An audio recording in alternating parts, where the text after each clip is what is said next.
Hey everybody. I think I'm gonna make a short video tonight talking about like getting over um, injustices and traumas that have been inflicted upon you from the past, like people that have hurt you, kind of getting the growth because that's been a big part of my personal growth has been like forgiveness.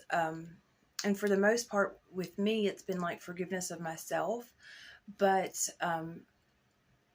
also for myself, I had to realize like why is it so much easier for me to get forgive former abusers than it is for me to forgive myself. Like I had to go deeper with that.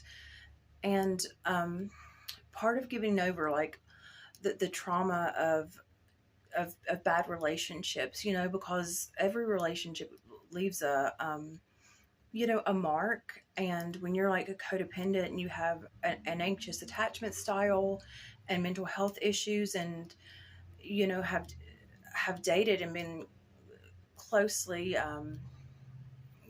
associated with straight up like narcissists, if not sociopaths and literal certified psychopaths. Yikes, 20 years of a shitstorm. So that's where I'm at. That's a lot of muck and mire to kind of sift through and extrapolate the growth. So what I had to do, and what I am doing is I, I'm looking at relationships from the past, and it really is. It's 20 years of just a lot of heartbreak. And yeah, there's good times for sure. There's growth to be had, and I don't regret anybody that I dated. Side note, I was promiscuous, but I was never a casual person. Um, I was a serial monogamist, so I always had like these very intense, chaotic long-term relationships, and they each, were messed up in their own special little way. But I'm like looking back and like milking the growth out of these, because what else can I do? And I'm refused to like just wallow in pain from the past and continue to be like anchored to my past. I have to get over it, and that's how I'm doing that. Is by just extrapolating the growth, because it happened. The worst things that happened to us, happened, like past tense. And so it is done. And to what degree it's like done and over with is up to us. It's already happened. And that's not to be flippant about abuse, and true trauma. But at the same time, all we can do is process it, or it is going to be like we are haunting ourselves, with the traumas of the past. And in that way, like abusers win, but it is because we fell ourselves by continuing to be anchored to something that is in the past. We can make that into just like a life lesson and a learning experience and a way to come out on the other side. We've already gone through it. We might as well actually like put it in a rearview mirror. And I'm doing that by really like looking back at all these relationships, at 20 years of like a lot of chaos and trauma, and of course some good times, but it was bad. And I'm kind of seeing these people as I see everyone. I think everyone that we interact with in any significant way. I do believe even in insignificant ways, but I'm talking about significant ways. I think that people are like a reflection of us. And so, I've had narcissists. I've loved narcissists and sociopaths and even a psychopath before, and abusers. So these people are like a reflection of me, or at the very least a reflection of a part of me.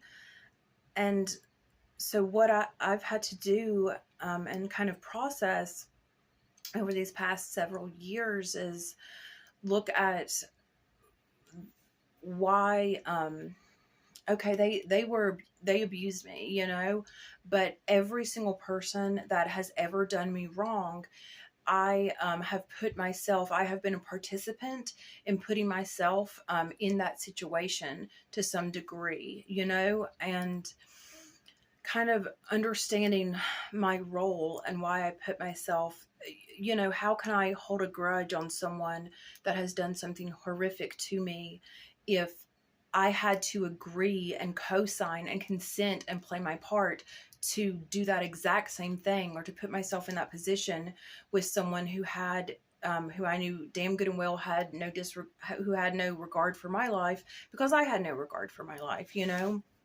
Um, so, and that's not to like excuse it, that's to understand that the problem was a problem with me.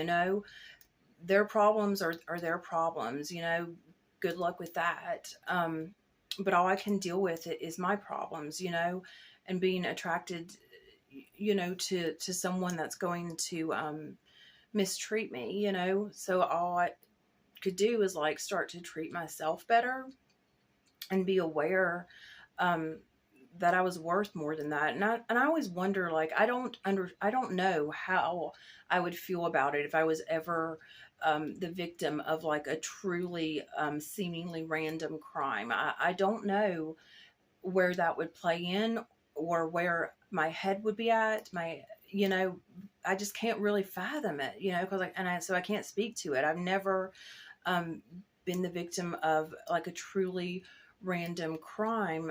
However, I have, um, I can only, I'm like aware that I can only take responsibility for aligning myself in some way, with people that, were no good. And that was because I was no good to myself. They were a reflection of how I felt about myself. Um, when I was sexually assaulted, I guess I should say, like, it's going to get potentially a little graphic. Um, but I was sexually assaulted twice, and the first time it was when I was homeless, and I didn't have a car. At the end, I didn't have a car at all. But even before I sold my car for like nothing, it was seriously like $500, half of which was like in drugs. But, even before then, when I had a vehicle, I still didn't have it, but like half of the time. And so I was walking a lot. And I would, I was so empty, and I was just so wounded and hurt and broken and turned around, that I would just, look at my life. I was homeless. I would just get in a car with anyone, absolutely anyone, but within this year's time period, there was one person who picked me up and gave me a ride. And I swear in my soul, I was like, this is not good. I felt that he was, a bad person, and not just like normal bad. Um, Side note, most of the people that solicit like, sex work, from my experience, honestly, it's like depressing more than grimy or creepy or anything. The men that, solicit sex workers are honestly, they're just like a depressing bunch. They're not creepy or perverted for the most part, even. They're just incredibly lonely. And it's like this really, with sex work, it's this really, depressing, like symbiotic relationship, because it's like you know, you are with them for money, but they are with you like just for like, please, just listen to me, just pretend. They know you're lying, but it's like, that's enough just to have someone pretend to like be interested in their company. And it's like their company is so often, I found, like literally just company, just like talking and pretending to care. it was pretty depressing for everyone involved. And that's like any relationship, if you are codependent, you can't be with a good partner. If you have mental health issues that is making you feel like you need to be with somebody, you're never going to be with anybody good. You have to I've really like found fill yourself up and address your mental health issues before you can be with a partner who can actually like contribute something. Nobody can like fill you up, but you have to fill yourself up, and then it's like, you can rise up together, but no one can lift you up. And the people that, when you're down, the men that want to lift you up, it's like that's, once again, like a reflection of my emptiness. um so during this period, I got in a car with this stranger, which was not unusual. And in my gut, I just had a really bad feeling. And I actually said, um, pull off and let me out. He did. And as I was getting out of the car, I had one foot on the ground, and I was like halfway in and halfway out of the car. And he grabbed my arm, and he was just like, "Hey, how about this? If you just like, literally, I just want to look at your naked body for like $25. Just like literally just look at you. I will not touch you at all. I just want to like see you naked." And I was like, okay, and basically it was terrifying, because everything in my gut said like, get away from him. This is not good. And he took me to this like isolated spot, and raped me.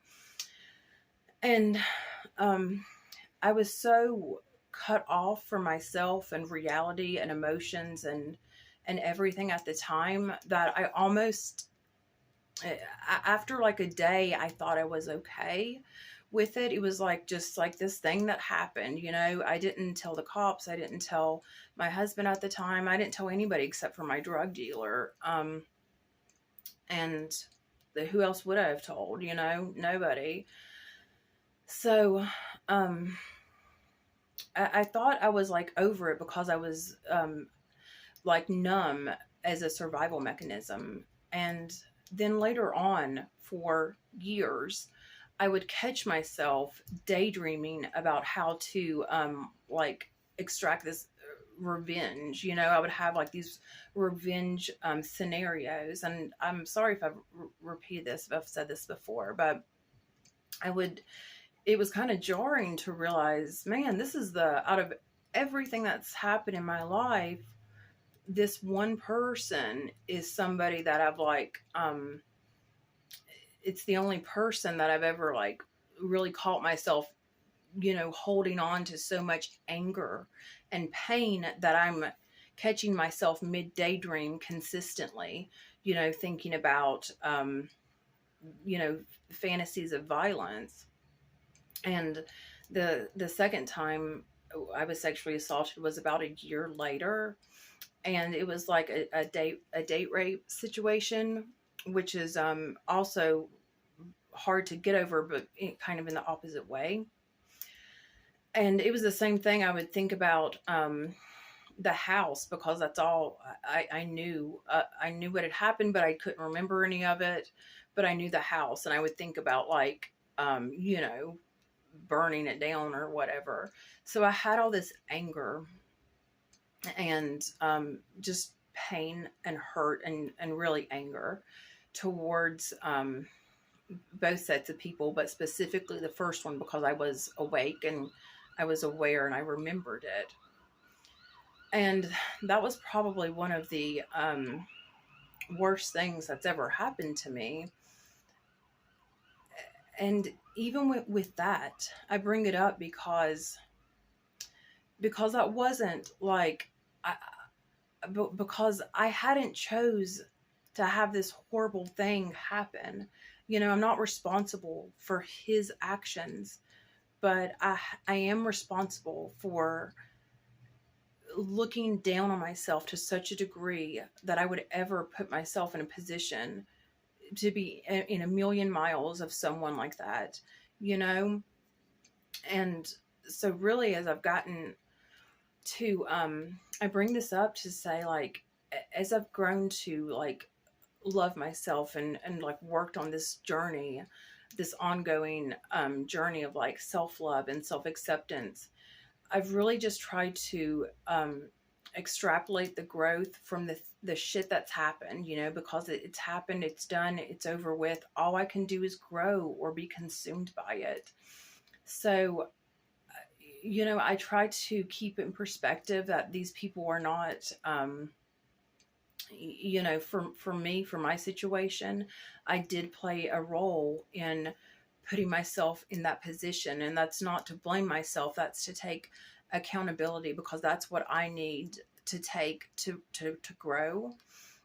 And also just to be aware, like with my ex, you know, the guy that I was married to when I was a sex worker. And besides just the how messed up that is, that he was like my de facto pimp, it's also like the physical abuse and the psychological abuse on top of that, that I didn't even see was happening until, like, you know, a couple of years later. Um, Even like with that, you know, I try to